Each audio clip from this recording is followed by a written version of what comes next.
Here in Florida, Idalia has strengthened into a major hurricane overnight and is now a Category 4 hurricane, which we actually heard this yesterday from folks leaving comments on videos. And at the time, it was only expected to become a Category 3. And I think that was by later today or tomorrow.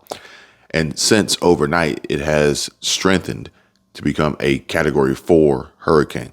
Now, this is a big deal and alarming for so many reasons, mainly for the simple fact that what are these weather people and meteorologists doing where we literally have a major change overnight that is going to threaten the folks who are in the path of this terrible storm, now giving them far less time to get ready and prepare and ultimately evacuate in a part of the country that is also experiencing ongoing challenges due to human error affecting the gasoline and diesel supply and fuel for these parts of Florida. Oh, yeah. And homeowners insurance is on the rise, and companies are trying to terminate and cancel policies. So this, I'm on Yahoo, and this live update just popped up that says Hurricane Idalia downgraded to a Category 3 ahead of Florida landfall. Downgraded? Yeah. So it was upgraded from Tropical 1 to Category 2 to Category 3 to Category 4, and then downgraded to Category 3. That doesn't make any sense. I know. That doesn't make any sense whatsoever. Because it just got upgraded. You just sent me the link that I have here, and it says Okaloosa Board of County Commissioners, Wednesday, August 30, 2023, which is today. Mm-hmm.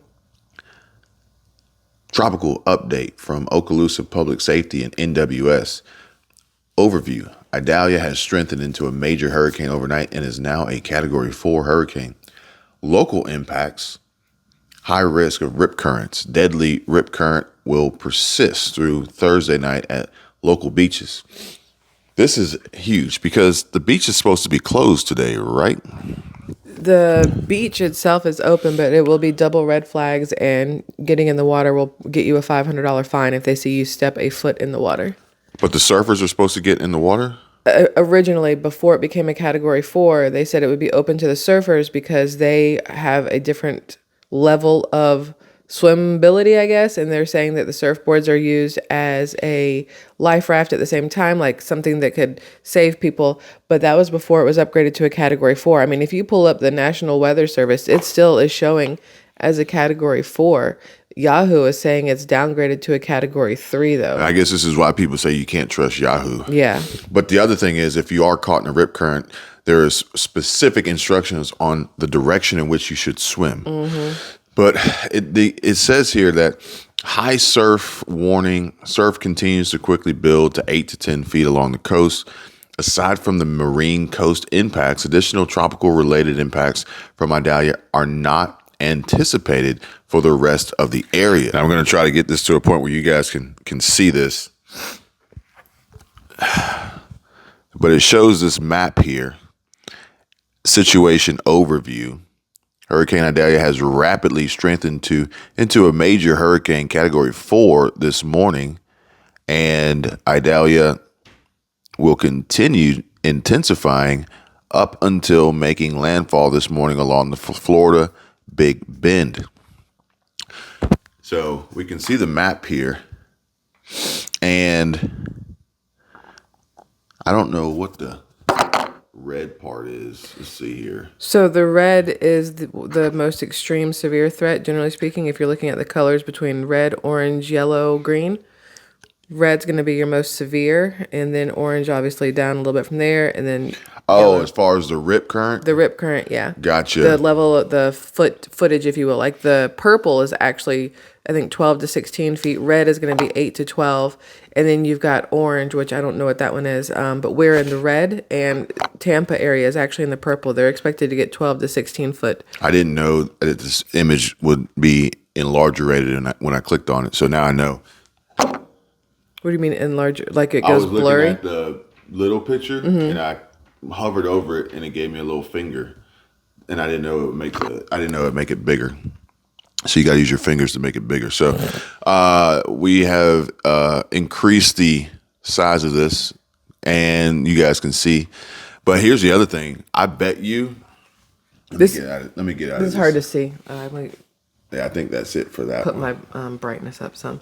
So at 5 a.m. is when it was upgraded to a Category 4 with 130 mile per hour winds. Can you see? I tried to pause it so that you guys could get a better view right there. But then also, let me hit play for just a second. And then you can see here, if it'll go for a second, it shows,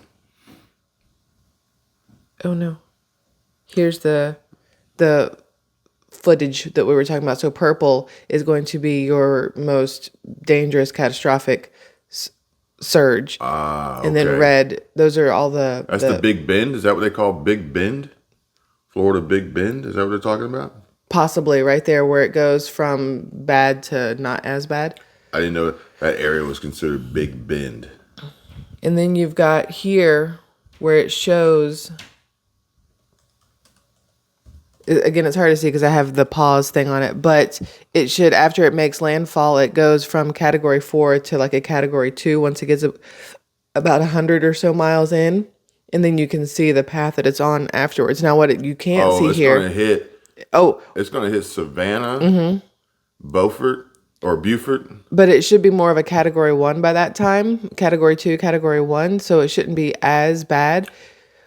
But I told the family it's a good thing they're actually coming here because they're going to be less chance of anything here than there at home in Atlanta.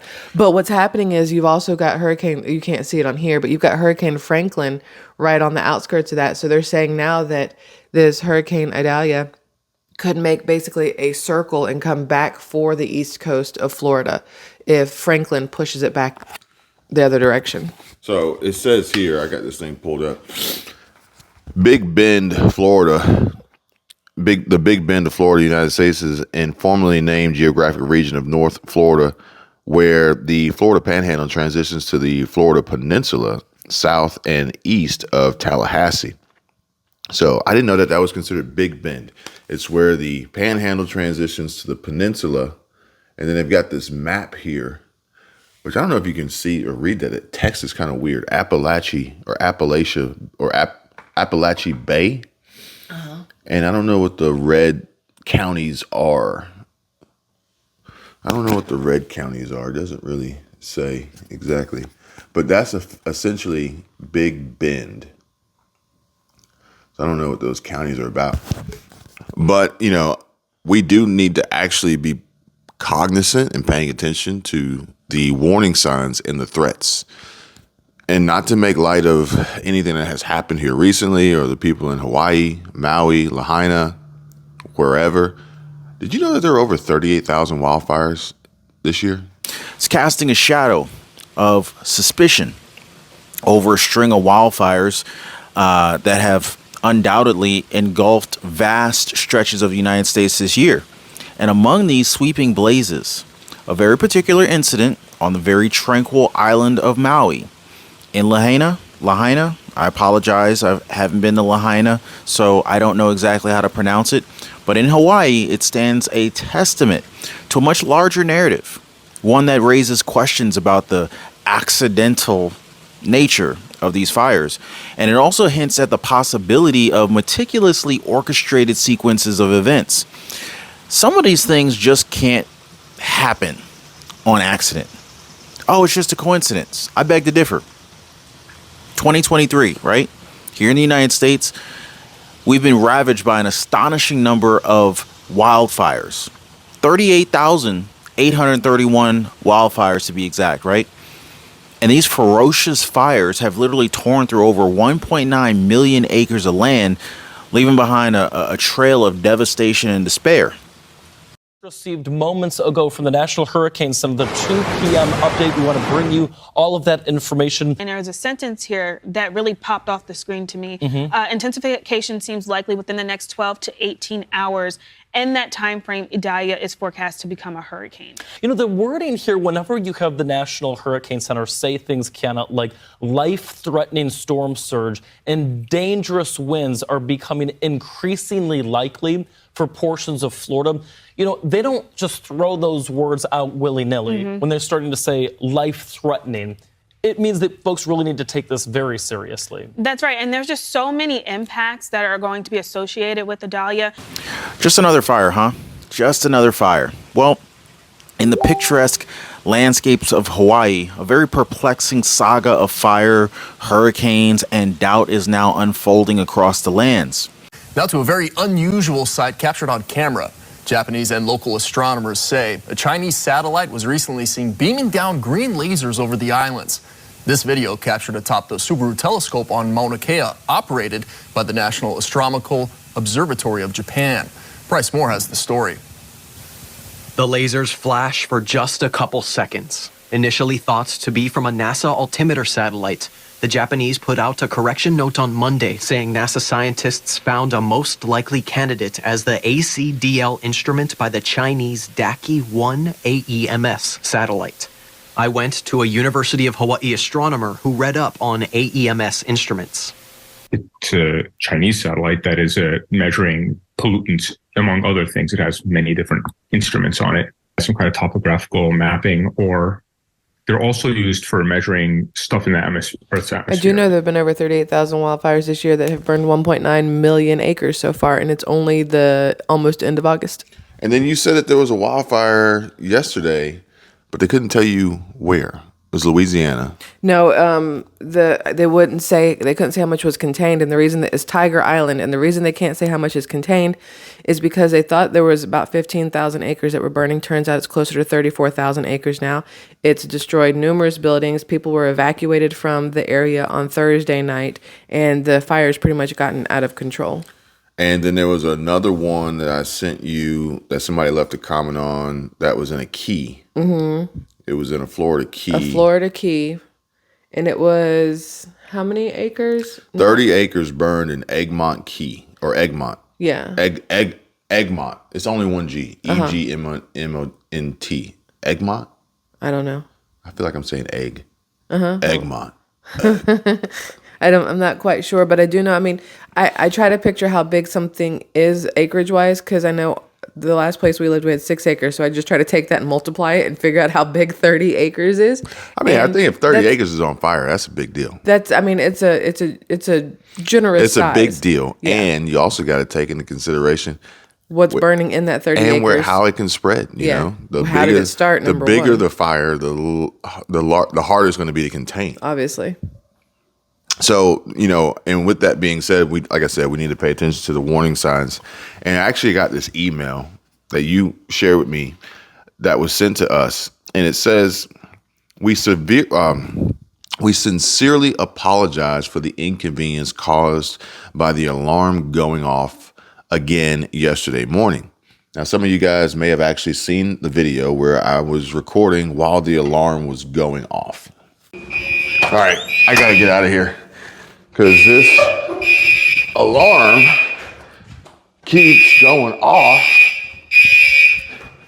and I got to see what's going on. This is crazy. This is like the second time this has happened. And if you haven't, go check it out after this. And it has come to our attention that the alarm on the first floor is the only one being triggered, despite its design to activate all 3 floors. So I don't know. So the first floor is going to be safe, second and third. Is the malfunction that it's only going off on the first floor, or is the malfunction that it's not going off on the other 2 floors? Yes. I mean, it's a malfunction either way. But the other malfunction is it's going off when there's no fire. In our efforts to rectify this issue, we had a Potter programmer visit on Friday to troubleshoot the fire system, and they returned on Monday afternoon. They will be here again today, which was yesterday, Tuesday, to continue working on it until the problem is resolved.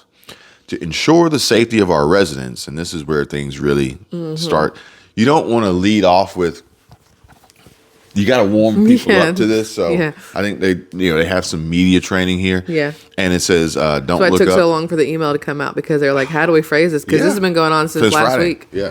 So we have enlisted the assistance of a security company who will be conducting round-the-clock fire watch. In the event that you hear the alarm, it is imperative that you evacuate immediately.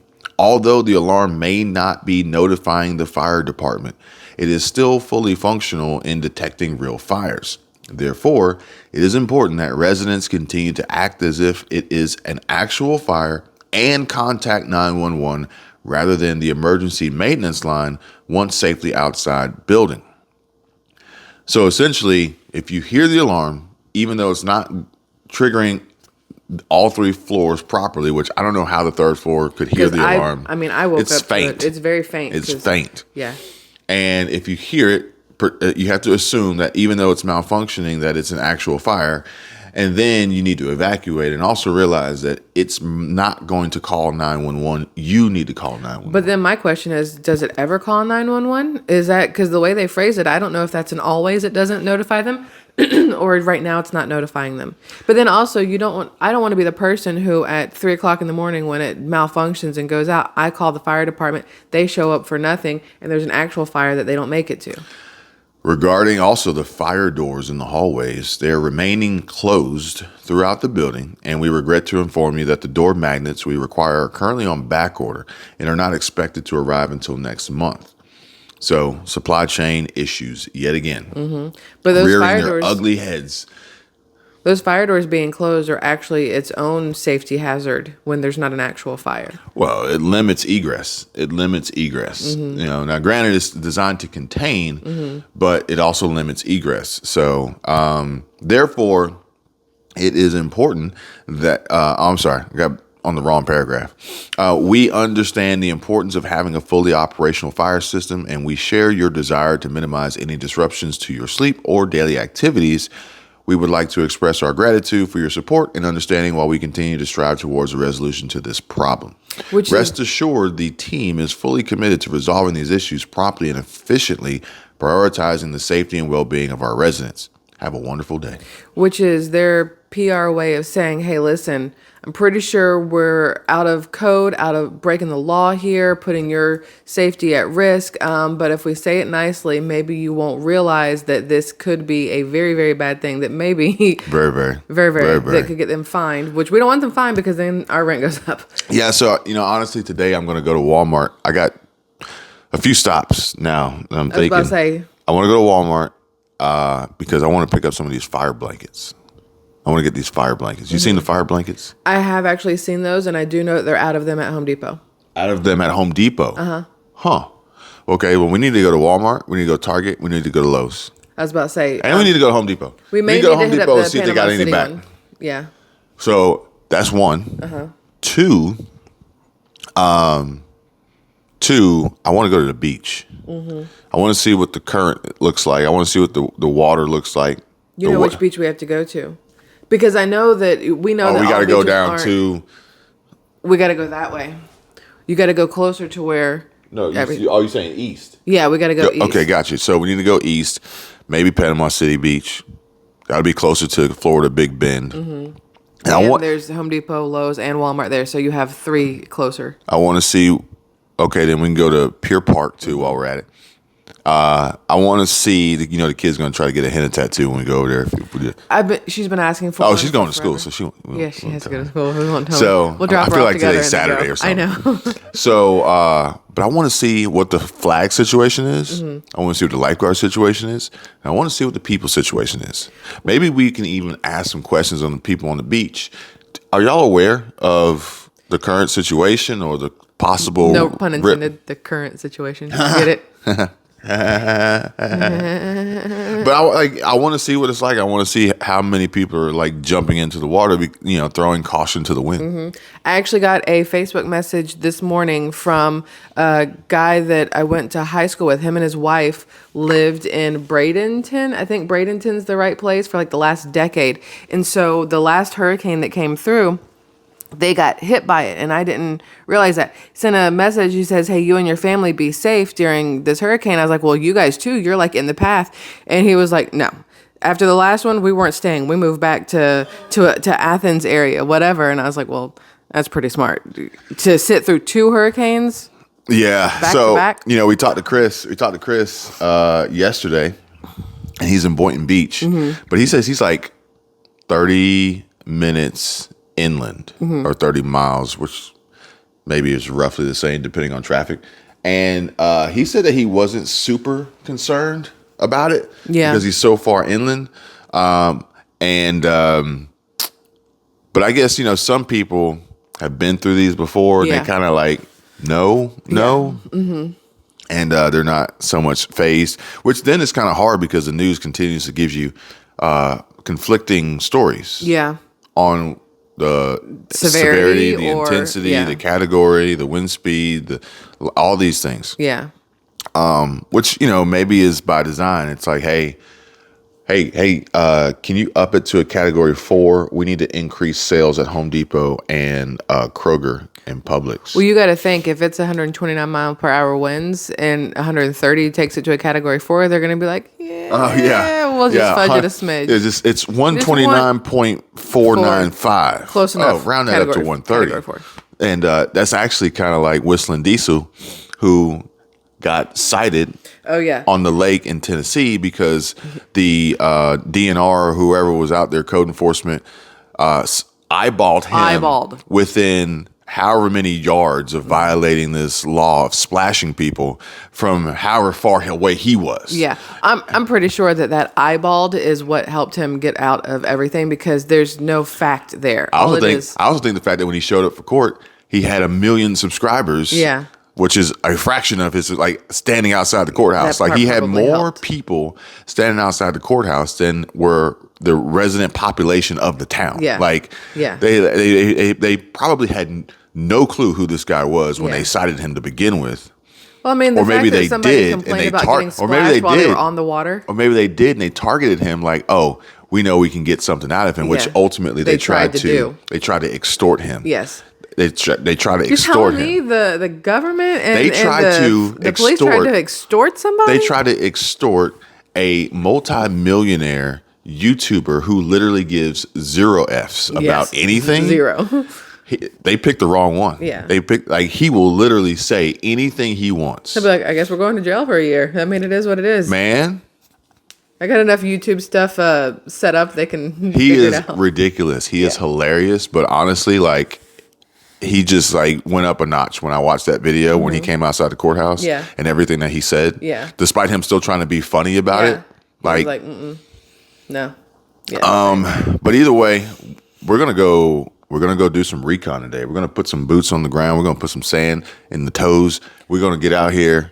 I gotta email Sarah because she's in the path of it. One of our subscribers, one of our You ain't got to email her. Just she gonna listen. Well, that's the other thing. I'm like, as soon as this goes up, Sarah. if there's no reply, I'm gonna be like, nope. I'm gonna be like, Sarah, you're gonna have to text me your number because I need to be able to check on you faster than maybe just email. Just email. Yeah, the number. How's she gonna text you her number? I'm gonna email her to text me her number. Just send your just email your phone number. That's if she's watching. That's what I'm saying. If she doesn't reply or comment on this She video, don't have then to text you her number. She just has to text you. She's not going to text you with her number. Well, you know what I mean. She's going to text you. And the number shows up. You know what I mean. Hey, I haven't finished my coffee. Leave me alone. You'll be okay. So, but also, how is this going to have an impact on the housing market?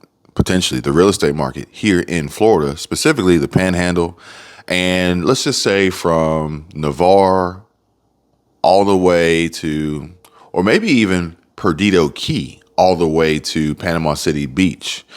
From as far west as Perdido Key, as far east as Panama City Beach, and as far north as Crestview. I wonder what impacts we will see on the market. You got to think that the prices here are going to start to go up even more because every time, it seems not every time, but it seems like when there's a hurricane, it's headed towards that little hangy-downy part of Florida. This seems, knock on wood, to be a sweet spot. Yes. I was waiting for the dog to bark as soon as you did that. This seems like a sweet spot. So We actually have some real world boots on the ground, professional real estate, local agent data to share. Yeah. Check it out. Squirrel trap. Yeah. Oh, these are like really good. They're like garlic butter. I'm Kevin. Michelle with Squirrel Trap. And Sherrie Salas with Keller Williams. So I am happy to say that I am a realtor in DESTIN, Florida, and have been doing this for 4 years now.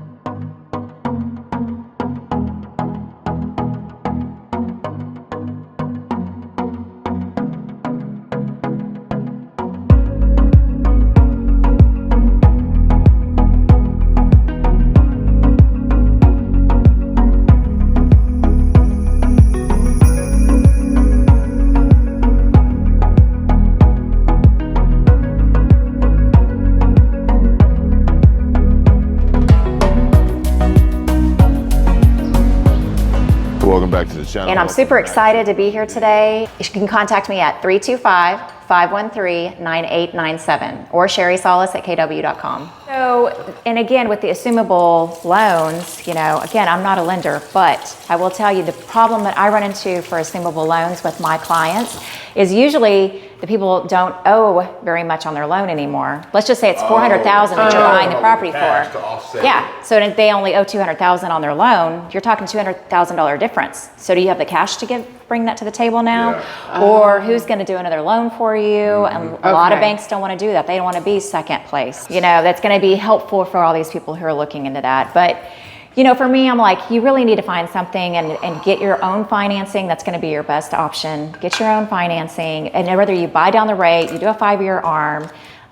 If you have to get a loan, then you want to find something that's going to help you during this time period so that you can still have all that negotiation power, get the prices down. You know, now you can take $20, $30, $40, $50,000 off the price if it's been sitting on the market for 6 months or longer, you know, which a lot of right now sellers are experiencing that. So that's not uncommon. There is a problem with the insurance as well. Yeah, so we don't hear that a lot on the selling side, you know, or from my buyers. I'm not hearing that a lot. You do run into people who get under contract and then realize, you know, when they start running the insurance rates, if it's not like a condo that's included with the HOA, now they've got to pay, if they do have to pay flood insurance, then all of a sudden there's this extra cost that they weren't anticipating. Yeah. So, you know, it's really important as a real estate agent for your buyers to find all that information out ahead of time. Yeah. I love the Bay. I love the Bay. Yeah. That's one of my favorites. I've actually said if I had a choice between living on the beach or living on the Bay, I'm probably going to live on the Bay. Like, So that's- I like the more quiet. I want to put my paddleboard out there, and you know, That's what, it's because we more got peaceful to the me. boat inflatable kayaks, and I'm like, I could take it out into the waves of the ocean, but that sounds like drowning. There you so go. It's a horrible idea. Homeowners, this is from what I've been hearing from certain outlets, right? Homeowners are getting completely wiped out and saying goodbye to their life savings by moving to Florida. Your thoughts and opinions on that? Ooh, I've never heard that before. I know for me, who I'm personally representing, that's not the case. I mean, I thought that would be the case, and I think this is kind of like that generalized statement where you can't just say housing market because every housing market has a hyper local market, Yes. and they're not all the same. yeah, they're not. And you have to think, if people are moving to Destin, they understand exactly what the cost of living here Yes. is, and they know it, and they can afford it. Yeah.